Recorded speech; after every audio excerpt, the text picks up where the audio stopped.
Oke, assalamualaikum warahmatullahi wabarakatuh. Salam olahraga. Apa kabar semuanya anak-anak PBS kelas 7?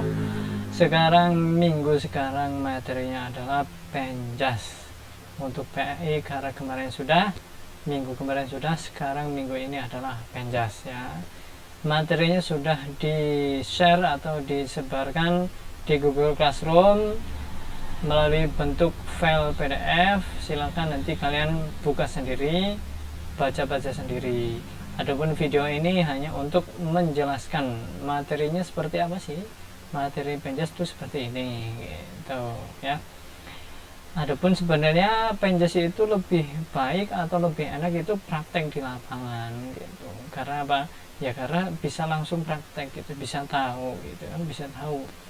Tapi karena kondisi seperti ini masih masa pandemi, ya kita hanya bisa daring belajarnya lewat sekolah, lewat online gitu ya, nggak bisa bertatapan muka secara langsung gitu. Makanya ya sudahlah, kita pelajaran penjas itu ya seadanya, semampunya dan sebisanya gitu, sebisanya seperti itu. Untuk seterusnya kita langsung saja buka materinya. Adapun materinya ini hanya penjelasan teknik-teknik dasarnya gitu ya. Ada sejarahnya dan lain sebagainya gitu ya. Dijelaskan secara singkat saja, nggak apa-apa. Kita langsung saja buka file PDF-nya, halaman 111 ya, halaman 111. Sekarang yang bab 3 yaitu atletik, aktivitas atletik. Pengertian dan asal-usul atletik. 1. Pengertian dan asal-usul atletik. Atletik berasal dari bahasa Yunani yaitu athlon atau atlum. Artinya pertandingan, perlombaan, pergulatan atau perjuangan. Orang yang melakukan dinamika atleta atau atlet orang yang melakukannya dinamakan atlet. Nah gitu maksudnya gitu. Atletik adalah salah satu cabang olahraga yang dipertandingkan atau diperlombakan yang meliputi nomor jalan, lari, lompat, dan lempar. Istilah atletik dalam bahasa Inggris dan atletik dalam bahasa Jerman mempunyai pengertian yang luas, meliputi berbagai cabang olahraga yang bersifat perlombaan atau pertandingan, termasuk renang, bola basket, tenis, sepak bola, senam, dan lain-lain. Menurut sejarah, bangsa Yunani yang pertama kali menyelenggarakan perlombaan atletik. Hal ini dapat dibaca dari karya pujangga Yunani purba bernama Homerus. Atletik itu berasal dari bahasa Yunani atlos, artinya lomba. Pada waktu itu, cabang olahraga atletik dikenal sebagai pentalon atau pancalomba dan dekathlon atau dasar lomba. Pada nomor lari atau maraton, nomor ini merupakan kegiatan berarti yang telah dimulai sejak 490 sebelum Masehi. Kegiatan itu berawal dari sebuah kota kecil yang bernama Marathon, 40 km dari Athena. Jarak sepanjang itulah yang diperlukan dalam Olimpiade 1889 di Athena.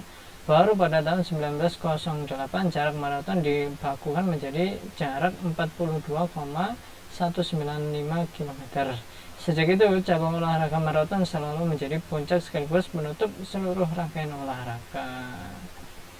Olimpiade modern dilaksanakan atas prakarsa seorang warga negara Prancis yang bernama Baron Pierre-Louis pada tahun 1896, bertempatan di Athena, Yunani. Dalam olimpiade tersebut, nomor atletik merupakan tambang medali yang diperebutkan.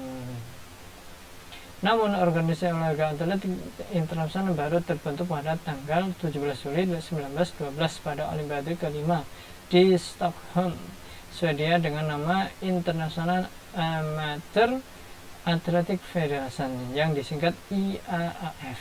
Sejak saat itu, atletik mengalami perkembangan yang sangat pesat. Pada tanggal 3 September 1950 di Indonesia berdiri PASI, Persatuan Atletik seluruh Indonesia. Nah, ini ada lapangan lari, gambar lapangan lari ya. Ini start 110 meter, ini start 100 meter, ini start 400 meter, 800 meter, dan 10.000 meter, start 1.500 meter. Terus zona pergantian ini biasanya untuk lari estafet, ini lari estafet seperti itu. Sekarang atletik itu ada apa aja cabangnya? Yang pertama ada jalan cepat. Jalan cepatnya ini sejarahnya dibaca sendiri ya. Nah, sekarang yang kedua, perbedaan antara jalan cepat dan lari. Jalan cepat dan lari itu perbedaannya apa? Secara teknis, jalan dengan lari tidak ada perbedaan yang berarti. Baik jalan maupun lari adalah gerakan memindahkan badan ke muka dengan langkah-langkah kaki. Perbedaan jalan cepat dan lari yaitu gerakan jalan cepat selalu ada kaki yang berhubung atau kontak dengan tanah. Artinya, setiap saat salah satu kaki selalu terjadi kontak atau menginjak tanah. Gerakan lari ada saat melayang. Pada waktu melangkah artinya pada saat tertentu kedua kaki lepas atau tidak menyentuh atau menginjak tanah. Jadi kalau jalan cepat itu biasanya tidak ada melayangnya, tidak ada fase melayangnya. Tapi kalau lari pasti ada fase melayangnya. Itu perbedaan jalan cepat dan lari gitu.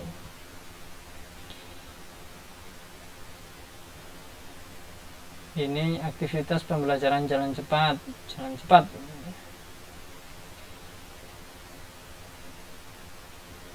Ini langsung aja ke bawah ya.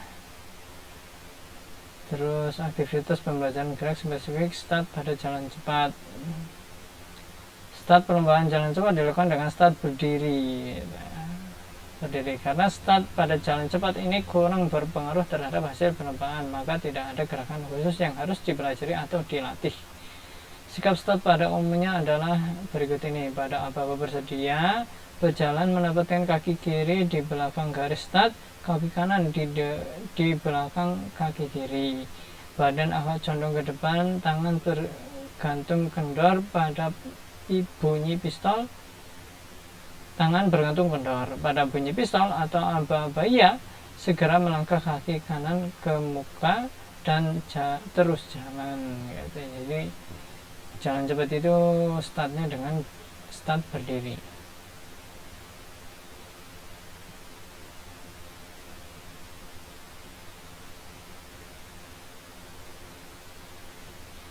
Terus untuk jalan cepat itu spesifik gerakan kaki, ayunan lengan, sikap badan, dan pandangan mata jalan cepat. Ya ini bisa dibaca sendiri lah gitu, boleh.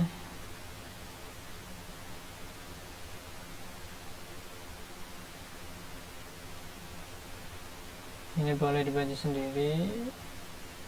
Dorongan kaki.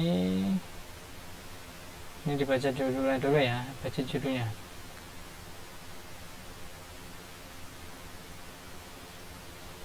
Aktivitas pembelajaran gerak spesifik fase tumpuan dua kaki.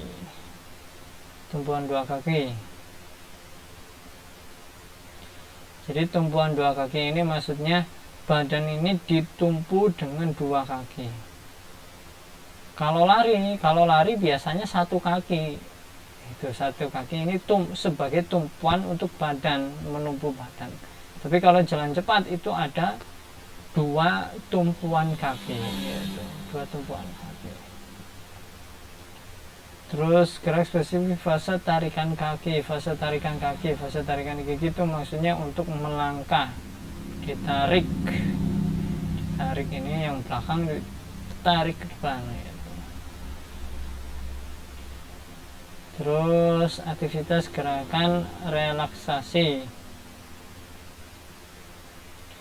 tapi ini berbeda antara selainnya fase tarikan dan awal dari fase dorongan kaki. Pinggang ada pada bidang yang sama dengan bahu. Lengan vertikal dan paralel, tidak samping badan. Lakukan gerakan fase reaksi berulang-ulang. Maksudnya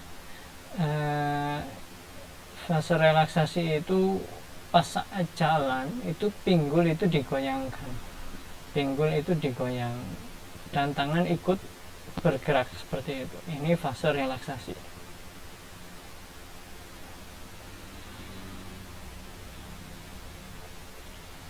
Terus dorongan kaki,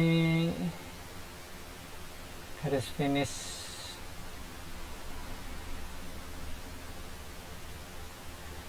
Nah, teknik dasarnya dalam jalan cepat itu larinya satu. Jadi telapak kaki dengan telapak kaki yang lain itu satu baris lurus, itu melangkahnya seperti itu. Jadi satu baris.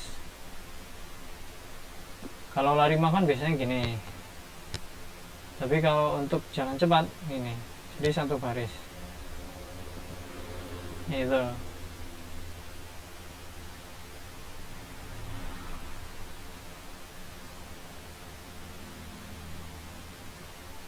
Ini aktivitasnya atau latihannya saat lintasan lurus.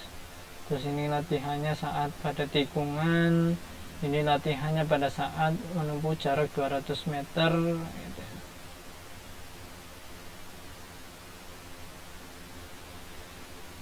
Ini cara-caranya, cara berlatihnya itu bisalah dibaca sendiri. Ini hanya cara-cara saja ya yang dijelaskan tadi, hanya yang saya jelaskan ini teknik dasarnya saja, atau cara-caranya mah sebenarnya harusnya praktek gitu, cara-caranya mah latihan gitu.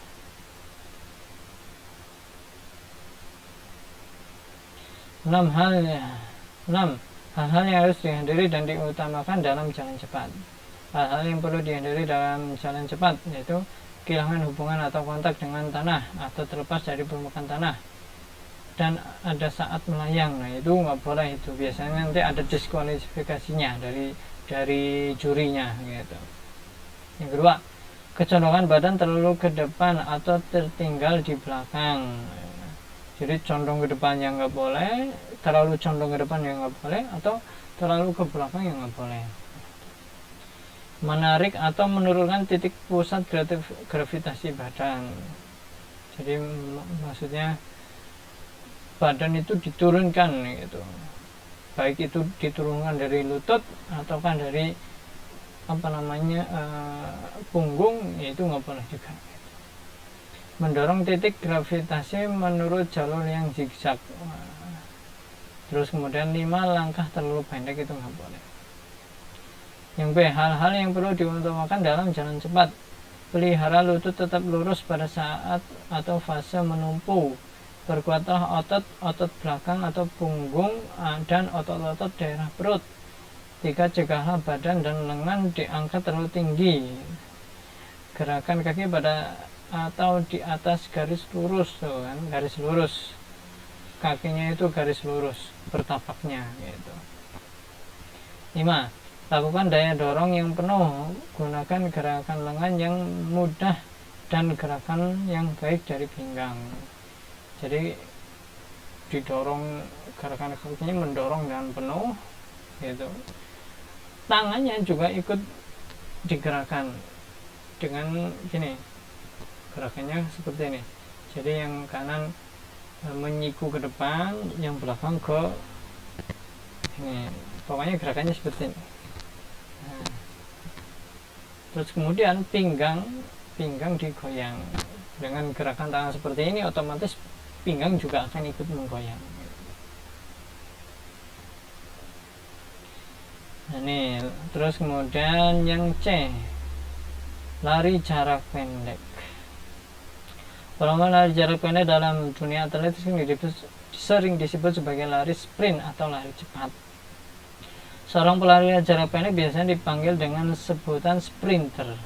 Nomor lari jarak pendek yang diperlombakan pada event internasional jika diadakan di lapangan terbuka atau outdoor meliputi lari 100 meter, 200 meter, dan 400 meter. Lari jarak pendek yang dilombakan di lapangan tertutup indoor meliputi lari 50 meter, 60 meter, 200 meter, 400 meter.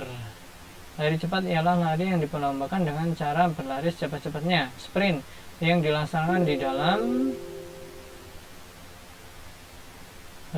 komputernya lobet.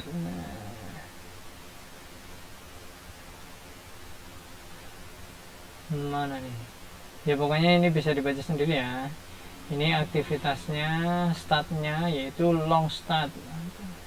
Long start itu maksudnya start jongkok, terus kemudian medium start, terus kemudian start pendek. Ini maksudnya ya start jongkok semua, cuman yang bedakan ya ininya, kakinya. Ada yang panjang, ada yang pendek, ada yang sedang gitu. Terus ini startnya, ini membentuk huruf V, terus kemudian lurus sejajar dengan ini sejajar dengan lutut dan kaki dan tangan, ini semua sejajar semua. Terus kemudian ketika aba-aba siap, ini pantat diangkat gitu ya. Terus ini dijelaskan lagi, ini jarak dari kaki belakang ke depan itu jaraknya 2 telapak kaki gitu. Jaraknya 2 telapak kaki. Terus ketika aba-aba ya langsung lari.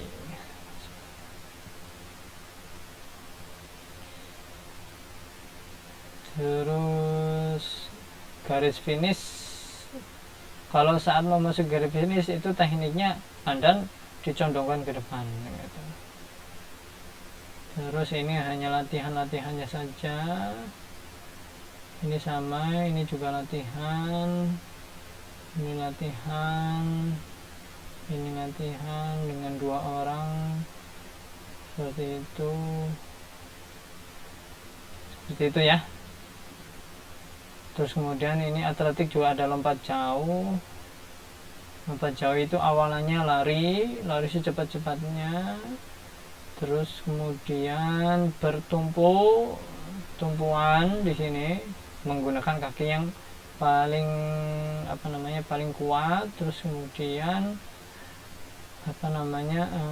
fase melayang ini ada 3 gaya menggantung, gaya berjalan di udara, gaya jongkok, terus kemudian fase mendaratnya. Mendarat itu menggunakan tumit ya, tumit. Badan dikedepankan, jangan sampai badan ke belakang. Nanti kalau badan ke belakang yang dihitung meterannya, yang dihitung jaraknya ya badan yang di belakang ini. Makanya badan itu harus kedepankan. Terus lutut mengeper gitu ya, lutut mengeper. Tahap lompat jauh yang pertama ada ya, ini mah cuma latihannya saja. Ini lompatnya, ini latihannya juga sama. Ini menolak, fase-fasenya lari, menolak, di udara, mendarat, pasti ada 4 gitu. Tuh, ini nanti bisa dibaca sendiri. Oke, seperti itu. Terus ini ada tolak peluru, nanti aja lah, gampang dijelaskannya nanti. Seperti itu. Ya, alhamdulillahi jazakumullahu khairan. Mudah-mudahan Allah paling manfaat dan barokah. Seperti itu pelajaran penjasnya. Ya, ini hanya materi dan penjelasan saja ya. Hanya materi dan penjelasan saja. Adapun prakteknya, karena ya kita sekolahnya juga belum bisa tetap muka, hanya melalui online saja. Ya, silahkan bisa praktek sendiri. Untuk sebagai pengganti prakteknya, tugasnya sekarang amal soleh, foto diri kalian pada saat lari di tempat ya. Jadi foto diri kalian pada saat lari di tempat. Pas kalian lari di tempat, kemudian minta difotokan oleh siapa, Soleh ibunya difotokan, oleh adiknya, adik Amal Soleh fotokan. Itu untuk tugas Penjas ya, untuk tugas Penjas. Terus kemudian kirimkan ke Google Classroom atau bisa japri WhatsApp ya, seperti itu. Untuk perempuannya menggunakan pakaian yang tertutup dan tidak ketat. Kalau bisa pakai pakaian asad ya, pakai pakaian asad, seragam asad ya, seperti itu. Alhamdulillahi jazakumullah khairah. Mudah-mudahan Allah beri manfaat dan barokah. Diakhiri wassalamualaikum warahmatullahi wabarakatuh. Mantap.